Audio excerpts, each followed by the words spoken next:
Guys, right now, we got to understand it's scary because people elevate themselves by claiming victimhood. By claiming that they're a victim, they elevate themselves above other people. Their opinions, their thoughts are more valuable than other people because of their victimhood status. And of course, that's not real. But people, they buy into it right now. But hey guys, I'm going to bring you a clip from Patrick Bet-David talking about this. But if you would, like, subscribe, and leave a comment down below. Thanks. You giving this message, this is where at Oxford Union, and he's invited, and he's not necessarily speaking to people that agree with what he has to say. Just go ahead and play it. You'll see what I'm talking about. I want to talk to those of you who are woke and who are open to rational argument. A small minority, I accept. Because one of the tenets of wokeness is, of course, that your feelings matter more than the truth. But I believe in you. I believe there are those of you here who are woke, who are open to rational argument. So let me make one. We are told that your generation cares more than any other about one issue in particular, and that issue is climate change. We're told that many of you suffer from climate anxiety. You wish to save the planet. And for tonight, and tonight only, I will join you. I will join you in worshipping at the feet of Saint Greta of climate change. Let us all accept right here, right now, that we are living through a climate emergency and our stocks of polar bears are running extremely low. I join you in this view. I truly do. Now, what are we to do about this huge problem facing humanity? What can we in Britain do? We can only do one thing. You know why? This country is responsible for 2% of global carbon emissions, which means that if Britain was to sink into the sea right now, it would make absolutely no difference to the issue of climate change. You know why? Because the future of the climate is going to be decided in Asia and in Latin America by poor people who couldn't give a shit about saving the planet. No, thank you. No, thank you.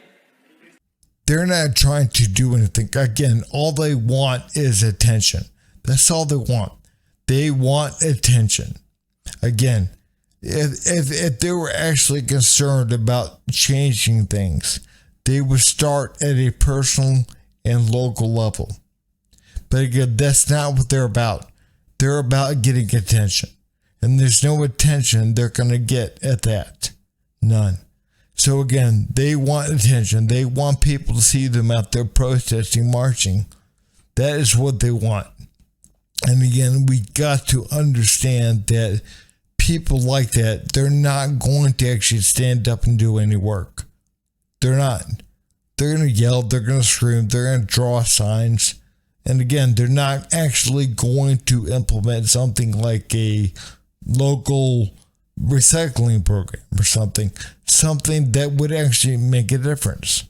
They're not going to do that because, again, there's no media attention on that. They're not going to, no one's going to see them on social media. They're not.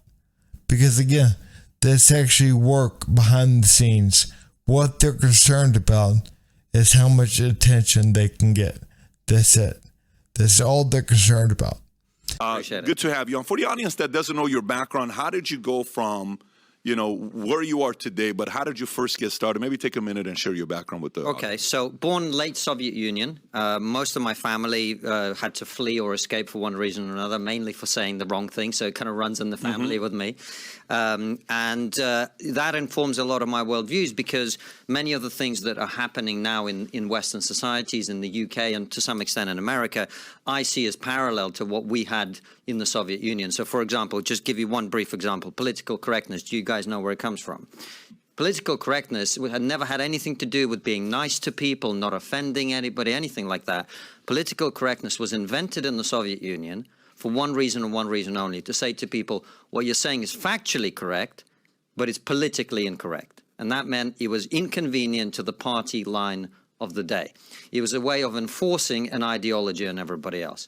My grandfather, late Soviet Union, said the wrong thing about the Soviet invasion of Afghanistan. Boom, lost his job, his wife fired from her job. Again, is that so unfamiliar to the world that we increasingly live in now? So that was the thing. But look, you were right. Guys, I had no idea that's where political correctness came from. And again, I can't confirm it, but it would not surprise me if it did. But thing is, man, we have to understand that that if you have a culture, if you have a society that's politically correct, you don't have to have actual laws that restrict speech. You don't have to have laws that do that because, again, people will enforce that for you. You don't have to have police officers out there giving tickets because, again, the citizens will actually police that for you. You can't say certain things. You can't do certain things, again, because it is politically incorrect. It is seen as politically incorrect if you say something. So again, they will enforce that for you. So again, you don't have to actually do anything yourself. You don't have to actually have police out there enforcing this. You have people enforcing for you. So yeah, it would not surprise me. Then when you want to have the laws put into place that restrict things like speech, it's much more easy to do so because, again, people are automatically accustomed to not saying certain things. They believe it's wrong to say certain things. So again, they automatically have the mindset. So again, it's much more easy to put those laws in place. That's going on right now. It's not just me that's crazy and thinks it's weird. This is a real thing out there in the world. And so my YouTube show, Trigonometry, my co-host and I, we've been speaking to people, the Douglas Murrays, the Jordan Petersons, a bunch of different people, trying to understand what is going on. Why are people thinking like this? Why is this going on? And that's kind of my journey to where I am today. So what conclusion have you come up with all these people you've been interviewing? Why do you think they're thinking the way they're thinking? It doesn't make a lot of logical sense. Just yesterday, the guy from Star Wars, what's his name? George pull up his Takei. tweet. I mean, there's been a Twitter war the last 48 Mr. hours. Sulu from so Star Trek. He tweets this yesterday, and I asked a innocent question, wanting to become smarter as a guy that's not a scientist, hoping he can help me out. But I didn't hear back from him. So, George, if you're watching this, please help me get a little bit more clear on this. So he posted yesterday on Twitter, I am now following Peter Hotez, and every decent person who believes in science, not quackery, should too. And then I said, George, according to science, how many genders are out there? I haven't gotten a response back. Nothing yet. And so I'm wondering, how do we get here? Like, this stuff is logical. Right. It's common sense, but it sounds like the other side is creating a lot of momentum with things that make absolute no sense. Why is that?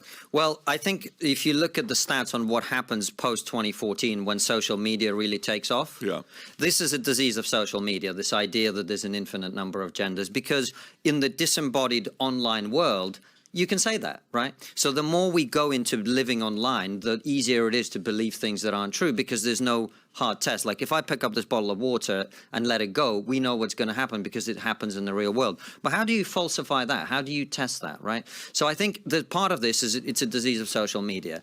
And then we've also got to a position, and Jonathan Haidt writes about this in The Coddling of the American Mind, where we've created a generations, successive generations of people who've not been brought up properly, and victimhood is now currency, right? Again, this is an online phenomenon. If I'm a first generation immigrant in the UK, okay, a dark skin. If I say, well, people have been racist to me, which they have, right? Therefore, here's some things that are true. People are much more likely to listen to that, even though there's no reason to actually take my opinion any more seriously than anybody else's, right? So we've got ourselves into a position where people are rewarded for being victims, and their claims about reality are given more credibility because of that. He is 100% correct. Again, right now, we have to take the opinions of victims more importantly, we have to attach more weight to them than we do everyone else's. So again, if you're black, they have to take your opinion more. More importantly, they have to attach more weight to it than you do a white person's. Why? Because they're a victim. Well, I get that, a lot of times in the comments. Well, again, ask a black person, whatever. No, man, first of all, not all black people have the same outlook, again. And then number two, just because you're black does not make your opinion on something more valuable. It doesn't. It does not make your opinion on systemic racism, quote unquote, more real. Because again, we understand, I believe that stuff does not even exist. Not even exist. But, again, I don't know how many times we'll take my word for it. As a black person, I understand that it does exist. Again, you also understand that using your skin color as victimhood status, that elevates you.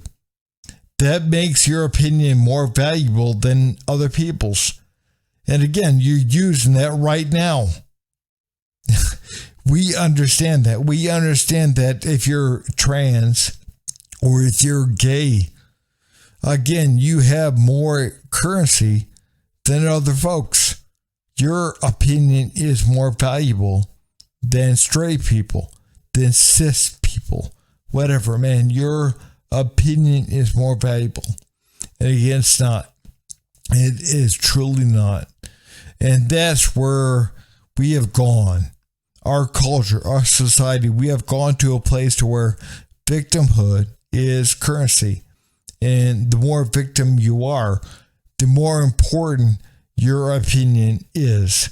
And that really is what's going on. And then talking about the science, the left-hand side of the aisle, they are not science. Not one single bit.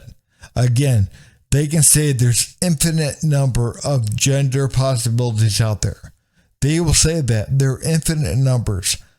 But again, we have to listen to doctors like Dr.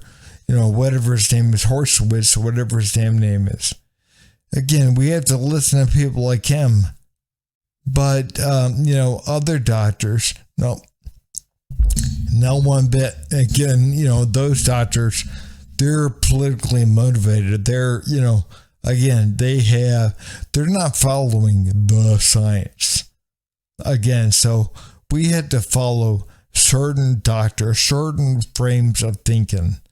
That is really what's going on. You have to follow a certain ideology. That's all. That's all. And anyone that disagrees with that is wrong. Again, you can say there are, 200 different genders, and you would be correct according to them. Or, again, an infinite number. But hey, guys, if you would, please like, subscribe, and leave a comment. Thanks.